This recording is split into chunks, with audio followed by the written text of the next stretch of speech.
വേദവ്യാസന്റെ പേരിൽ പുരാണങ്ങളും ഉപപുരാണങ്ങളും രചിക്കാൻ കുറച്ച് ആൾക്കാർ ശ്രമിച്ചിട്ടുണ്ട്. There have been many people who attempted to write Puranas and Upapuranas based on in the name of Vedavyasa.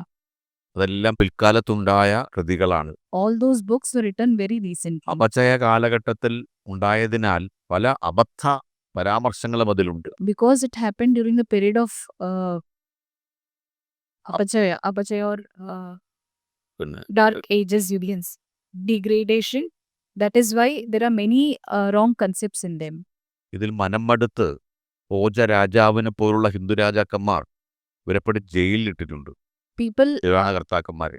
kings like Bhojaraja have jailed people who wrote such wrong presentations about Sri Rama and Sri Krishna. Sreeraman പറഞ്ഞതിനെതിരാണല്ലോ തോന്നാം.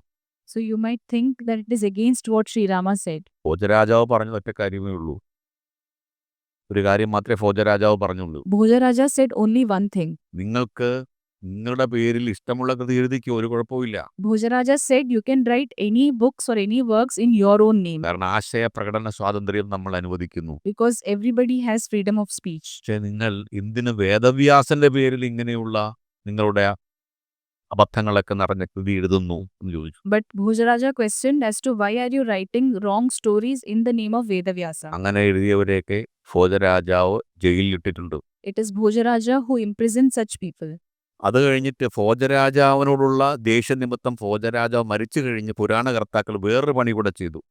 Because to take revenge against Bhojaraja after his death, they wrote, these Purana people, authors wrote books about Bhojaraja. ഭവിഷ്യ പുരാണത്തിൽ ഭോജരാജാവിനെ കുറിച്ച് കുറച്ച് കാര്യങ്ങൾ എഴുതി വെച്ചു. In the Bhavisha Purana, they wrote certain things about Bhojaraja. ഭോജരാജാവ് Muhammad നബിയായിട്ട് നേരിട്ട് കണ്ടു, ഭോജരാജാവ് ഇസ്ലാം മതം സ്വീകരിച്ചു എന്നൊക്കെ പറഞ്ഞുള്ള അബദ്ധ പരാമർശങ്ങൾ ഭവിഷ്യപുരാണത്തിൽ ഭോജരാജാവിനുള്ള ദേഷ്യം തീർക്കാൻ വേണ്ടി അവർ ചെയ്തു വെച്ചു. There are false stories in Bhavisha Purana that Bhojaraja met Muhammad and then later converted to Islam. ഇതൊക്കെ ഇസ്ലാമിസ്റ്റുകൾ ആയുധമാക്കുകയാണ്. And Islamists are using it as a weapon to convert people. Zakir Naik, M Akbar പോലുള്ളവരുടെ കൃതികളിലും പ്രസംഗങ്ങളിലും ഇതൊക്കെ കാണാം. You can see it in the speeches and videos of Zakir Naik and M. Akbar. അപ്പോൾ നമ്മുടെ കൂട്ടത്തിലുള്ളവർ ചെയ്ത ഈ പ്രശ്നങ്ങൾ നമ്മൾ കാണാതിരിക്കരുത്. So we must not ignore the problems that were created by our own people. പക്ഷെ തീർത്തും അബദ്ധമാണ് ഈ പരാമർശങ്ങൾ. But these are all completely false. കാരണം ഭോജരാജാവിന്റെ കാലഘട്ടവും മുഹമ്മദ് നബിയുടെ കാലഘട്ടവും തമ്മിൽ നൂറ്റാണ്ടുകളുടെ വ്യത്യാസമുണ്ട്. Because there is a huge difference, centuries of difference between the lifetime of Muhammad and lifetime of Bhojaraja. അതുപോലെ മുഹമ്മദ് നബി ഇവിടെ വന്നു എന്നൊക്കെ പറയുന്നത് അതും പരാമർശവും വളരെ അബദ്ധമാണ്. And it is also false that Muhammad visited India. അതുപോലെ ഭോജരാജാവ് മതം മാറിയെന്നും അതിനുശേഷം മുഹമ്മദ് നബിയെ കാളിദാസൻ നവാർണ മന്ത്രം ജപിച്ച് നശിപ്പിച്ചു എന്നൊക്കെയുള്ള പരാമർശങ്ങൾ ശരിയാണോ എന്ന് മുസ്ലിം സഹോദരന്മാർ തന്നെ ചിന്തിക്കട്ടെ.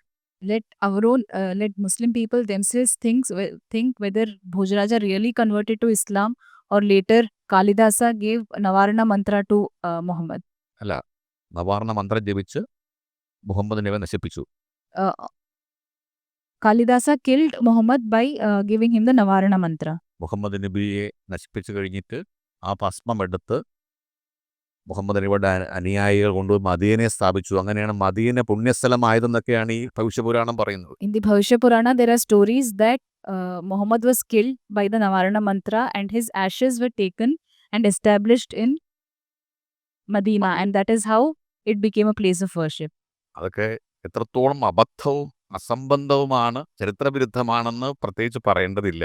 It is unnecessary to say, it is needless to say that all these are very absurd stories and goes against the facts of history. പക്ഷെ ഇങ്ങനെയുള്ള ചില പണികളും നമ്മുടെ ആൾക്കാർ ചെയ്യാറുണ്ട്. But our own people do certain absurd such things. ഈ അട്ടിമറിക്കാർ എന്തെല്ലാം ചെയ്തു എന്നത് സുദർശനം ക്ലാസ്സിലെ ആഭ്യന്തര ദൗർബല്യങ്ങൾ നമ്മൾ പഠിക്കും. In this Darshanam class, we will understand the distortions done or disruptions done by the people. ചില പദങ്ങൾ, ചില വാക്യങ്ങൾ, ചില ആശയങ്ങൾ എല്ലാം അട്ടിമറിച്ചതിന്റെ ചരിത്രം നമ്മൾ വിശദമായി പഠിക്കും. We will learn in detail the history of all the distortions of words, terminologies, meanings and concepts. കാരണം നമ്മുടെ കൂട്ടത്തിൽ തന്നെയുള്ള ചില മാമൂൽവാദികൾ ചെയ്ത കുഴപ്പത്തിന്റെ ഫലം നമ്മൾ ഇന്നും അനുഭവിക്കുകയാണ്. Even today we are facing the problems, consequences of the problems which people amongst us themselves created. അവർ ഈ പുസ്തകമൊക്കെ എഴുതിയിട്ട് അവർ പോയി. They wrote the books and they went away. നമ്മൾ ഇപ്പോഴും ചോദ്യങ്ങൾ നേരിട്ടുകൊണ്ടിരിക്കുക. But even today, we have to face these ഈ questions. മഹാന്മാരുടെ പ്രതിച്ഛായം മുഴുവൻ അവർ തകർത്തു. They distorted the lives of great people or their images completely. എന്നിട്ട് ഇതെല്ലാം വേദവ്യാസന്റെ തലയിൽ ഇട്ടു. And then the blame was put on Vedavyasa. കൊള്ളാം. അപ്പൊ അവരെ നമ്മൾ മനസ്സിലാക്കാതിരുന്നാൽ അതും ഒരു അധർമ്മമായിരിക്കും. So if you don't understand them or their intentions, that is not right. പണ്ട് ശ്രീശങ്കരാചാര്യരുടെ പേരിൽ ഇങ്ങനെ ഒരു കുഴപ്പം അവർ ചെയ്തിട്ടുണ്ട്. Earlier, even Shankaracharya ji's name, they have created such distortions. ജീവിച്ചിരുന്ന കാലഘട്ടത്തിൽ ജാതി വ്യവസ്ഥക്കെതിരെ ധീരമായ നിലപാടെടുത്ത ആളാണ് Shri Shankaracharya. Shankaracharya ji was someone who took a huge stand against jati vyavastha or casteism during his lifetime. സമൂഹത്തിൽ ചിലരുടെ മനസ്സിലുള്ള ജാതി മനോഭാവം കളയുവാനായിട്ട് അദ്ദേഹത്തെ തന്നെ സ്വയം കഥാപാത്രമാക്കിക്കൊണ്ട് മനീഷാ പഞ്ചകം രചിച്ച മഹാത്മാവാണ് Shri Shankaracharya. Sri Shankaracharya ji was a great soul Mahatma who wrote the work Manisha Panchakam by making himself as a character to make people understand the dangers of casteism or to fight against casteism. മനുഷ്യരെല്ലാവരും എന്ന് മാത്രമല്ല ജീവികളെല്ലാം ഒന്നാണെന്നും ചണ്ടാലനെ തന്നെ ഗുരുവാക്കി സ്വീകരിച്ചുകൊണ്ടുള്ള പരാമർശങ്ങളാണ് മനീഷാ പഞ്ചകത്തിൽ ഉണ്ടായത്. In Manisha Panchakam, he says that not only all human beings but all living beings are one, and he portrays him Chandala as his guru. കർമ്മകാണ്ഡത്തെ എതിർത്തുകൊണ്ട് ജ്ഞാനകാണ്ഡത്തെ അല്ലെങ്കിൽ വേദസാരത്തെ വേദാന്തത്തെ പ്രകാശിപ്പിച്ച മഹാത്മാവാണ് Shankaracharya. Shankaracharya ji was someone who was against Karma Kanda and he promoted Jnana Kanda. അദ്ദേഹം ജീവിച്ചിരുന്ന കാലഘട്ടത്തിൽ അദ്ദേഹത്തിൻ്റെ മുന്നിൽ പോലും നിൽക്കാൻ ധൈര്യമില്ലാതെ പുറത്തു പോയിരുന്ന അദ്ദേഹത്തെ പ്രച്ഛന്ന ബൗദ്ധൻ എന്ന് പറഞ്ഞ് ആക്ഷേപിച്ചവരായിരുന്നു ഈ മാമൂൽവാദികൾ. അദ്ദേഹം ജീവിച്ചിരുന്ന കാലഘട്ടത്തിൽ അദ്ദേഹത്തിൻ്റെ തർക്കശാസ്ത്ര പാഠവത്തിന് മുന്നിൽ നിൽക്കാൻ പോലും ധൈര്യമില്ലാത്തവരായിരുന്നു. These are the very people who were not able to stand in front of Sri Shankaracharya ji during his time. അവർ ചെയ്തത് പ്രച്ഛന്ന ബൗദ്ധൻ, വേഷം മാറി വന്ന ബൗദ്ധൻ എന്ന രീതിയിൽ ശ്രീശങ്കരാചാര്യരെ അപമാനിക്കാനാണ് ഈ മാമൂൽവാദികൾ ശ്രമിച്ചത്.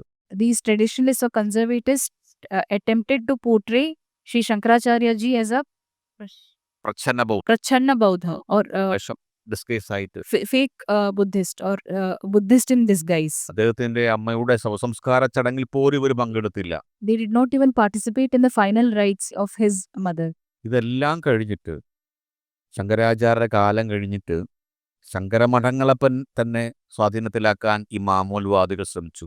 But after the death of Sri Shankaracharya, after Shankaracharya ji attained samadhi, these people established Shankara Mathas. അത് മാത്രമല്ല, ശങ്കരാചാര്യോട് ചെയ്ത ദ്രോഹം, ശങ്കരാചാര്യരുടെ പേരിൽ ശങ്കരസ്മൃതി എന്ന് പറഞ്ഞൊരു ഗ്രന്ഥം ഇവർ രചിച്ചു എന്നുള്ളതാണ്. But not only that, they also wrote works in the name of Shankaracharya ji called Shankaracharya Smriti. കേരളത്തിന്റെ ജാതി വ്യവസ്ഥയെ അരക്കെട്ടുറപ്പിക്കുന്ന ഒരു ക്ഷുദ്രകൃതിയാണ് Shankarasmriti. Shankara Smriti is a book that degrades the very teachings of Sri Shankaracharya. ശങ്കരാചാര്യർ സമാധിയായി കഴിഞ്ഞ് കുറേ കാലം കഴിഞ്ഞ് കേരളത്തിലുള്ള ഒരു സംസ്കൃത പണ്ഡിതൻ ശങ്കരാചാര്യരുടെ പേരിൽ എഴുതി ഉണ്ടാക്കിയ കൃതിയാണ്. This book, Shankara Smriti, was written by a person in Kerala itself many years or many centuries after the samadhi of Sri Shankaracharya. ഇങ്ങനെയാണ് ചില മാമൂൽവാദികൾ നമ്മുടെ ആചാര്യന്മാരോടും മഹർഷിമാരോടും അവതാര പുരുഷന്മാരോടും കാട്ടുന്ന ഭക്തി, കപടഭക്തി. This is the fake bhakti that people amongst us, that is traditionalists or conventionalists, are showing towards our Ishvara or SanathanaDharma or Maha-avatars. ഇത്തരം അട്ടിമറിക്കാരെയും നമുക്ക് തിരിച്ചറിയാൻ കഴിയണം. We must be able to recognize such attempts. Sudarshanam ക്ലാസ്സിൽ നമ്മൾ വിശദമായി ഇവയെപ്പറ്റി പഠിക്കും. അതുകൊണ്ട് ഞായറാഴ്ച ദിവസമുള്ള സുദർശനം ക്ലാസ്സും പഠിക്കും. We will learn about it in detail in the Sudarshanam class, so all of you must attend the Sudarshanam class as well.